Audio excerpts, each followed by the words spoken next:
Losing oneself in a relationship, it's simply losing your dislikes, losing your likes, your opinions, your vibe, and the list goes on and on. This further applies us to self-love, because when we love ourselves first, we learn how to express ourselves, how we want to feel, how we want to take on our emotions and our desires and our control. This also helps us in preventing us from losing ourselves when we want to fall in love or when we want to be engaged in a commitment. In this particular episode, I want us to focus on at least 4 pointers that I believe will sort of help us understand our values more and help us to evade losing ourselves in relationships. And mind you, relationships isn't just about boyfriend, girlfriend sort of commitment. Relationship is wide and it's an energy giving family, friends, and all sorts of and type of relationships that we have in our lives and in our setup.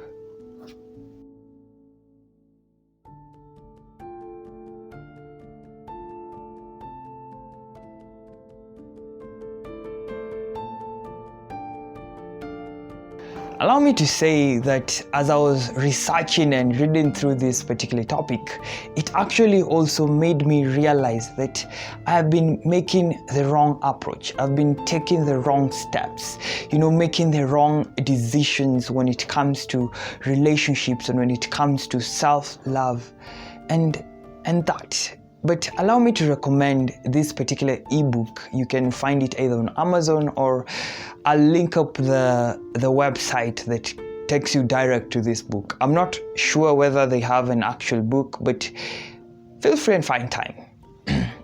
Letting go of difficult emotions.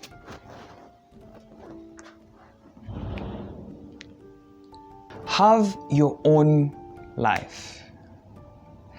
It's always exciting in the beginning when the love is lighting, the friendship is new, ideas are new, stories are brilliant. But again, there's always that temptation that we always want to give up everything at first for us to maintain those people, for us to be with those people. Allow me to read this particular statement. I would abandon myself.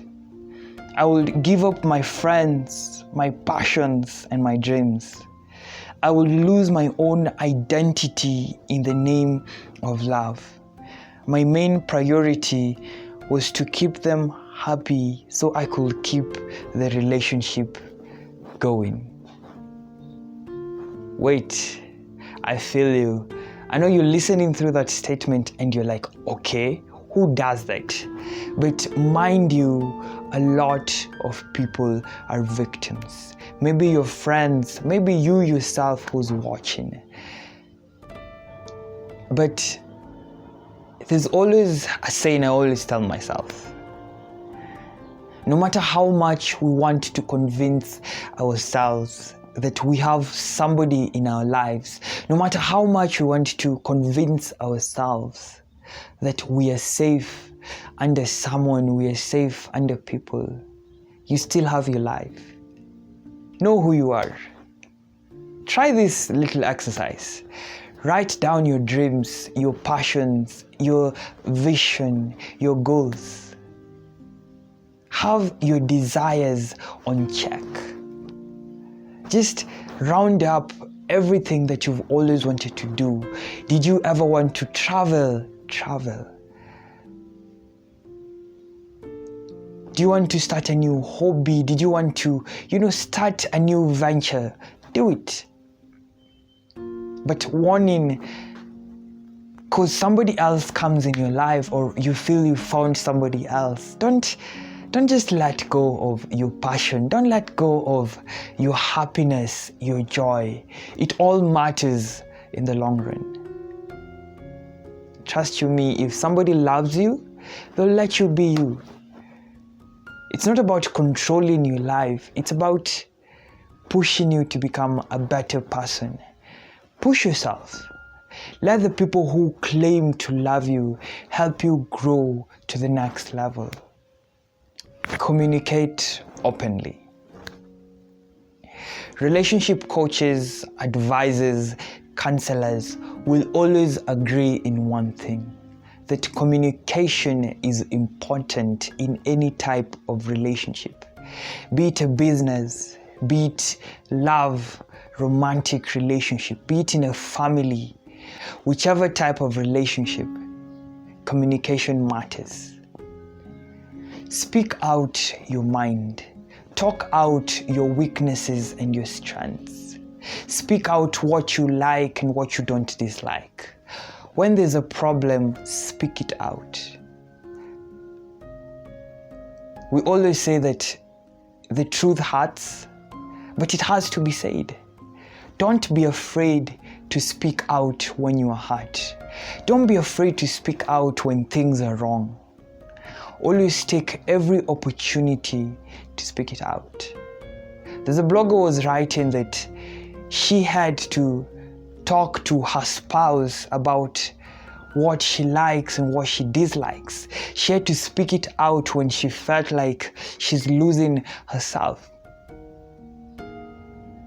Try this now and then. Communicate to your friends, communicate to your spouses, communicate to your boyfriends and girlfriends. Let them understand where you stand. Let them understand when you're falling, and let them help you go up. Or sometimes let them give you space to grow. And finally, stop overgiving and accommodating. This specific pointer, trust you me, cuts across each one of us. And you might want to ignore, or you might want to just say no to that particular pointer. But there's a quote that usually states, overgiving usually comes from not seeing your own value and seeking approval. I think some of us, or we always think that when we give so much, when we give our time, when we give our resources, when we are always giving, we think that we're maintaining that particular relationship. But statistics have it that sometimes absence makes the heart fonder. And I have to accept this is true. Sometimes when we have that absence, it makes it easier for us to lit the flame. Makes the heart fonder. But it might be different for you. But if you're giving a lot and you find it so toxic, simply take a step back. Not necessarily quit on a relationship or on a friendship, but take a step back and realize that you're giving so much to other people that you forgot to give to your own self. This particular episode was short, and trust you me, if you've listened through till the end and up to now, you'll notice that I'm also actually trying to be very careful with the words that I'm saying. I have my own experience, you have your own experience. But on this platform is sharing a light, sharing a moment that will sort of help you realize. I hope this point has helped you open up your mind, or helped you realize that the same way I love other people, the same way I need to love myself. The amount of time I give out, the amount of time I need to give in, the amount of resources I give out, those are the amount of resources I need to give in. We are humans. We will be hurt, we will fall, we will fail. But no matter what, you matter, I matter, we all matter. Do not lose yourself for somebody else. Love is a sweet thing, trust you me. But it shouldn't be compromised, and it shouldn't be given or taken advantage of. Thank you so much for watching this episode. My name is Roland Omoto. Give me a thumbs up, subscribe to my YouTube channel, and also support me in any way. And also for further details, just check in the details below. I have left a couple of links of previous videos, of any links to that have been spoken on this video. And thank you. May God bless you, and see you once again next week for another powerful and amazing episode.